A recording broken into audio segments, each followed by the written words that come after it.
The night. There was a monster under my bed. This happened when I was maybe 14. For some perspective, I lived in a rural farmhouse in the tundra. It was the dead of winter, one of those totally still nights where the moon was full, the sky was clear, and the snow was frosted and sparkling.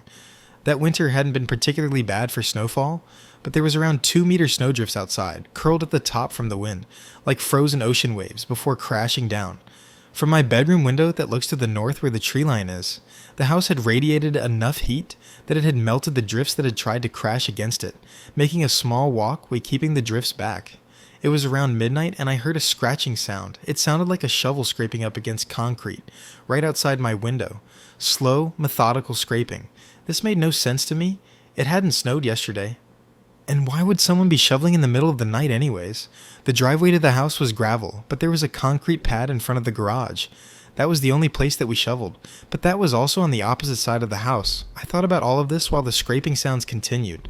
Okay, too weird. Dad sometimes has trouble sleeping, but normally he would sit up in bed and read.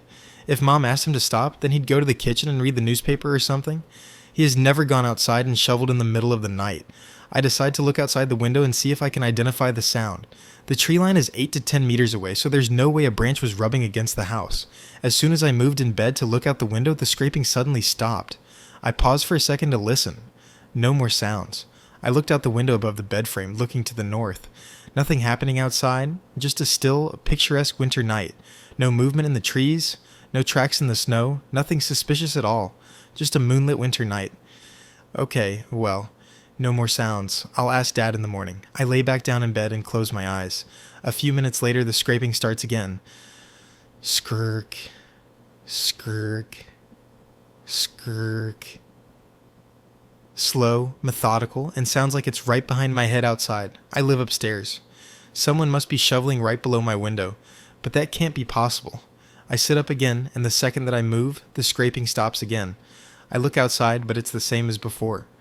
I get out of bed and walk across the house to the living room where it overlooks the cement pad that attaches to the garage. Peering out the window, I see that it's bare. No snow has fallen, no one is out there. No shovel leaned up against the garage. Total silence. Okay, I must be going crazy. Whatever, I'll look around in the morning. I go back to my bedroom and get under the covers. Up on my ceiling I have stars I taped up when I was a child. Malformed constellations that I had gotten wrong, but never had the gumption to correct. I had been looking at these stars for years, criticizing my younger self about my lack of astronomical knowledge. That's when my covers and sheets got ripped off the bed. Like in comment for part 2,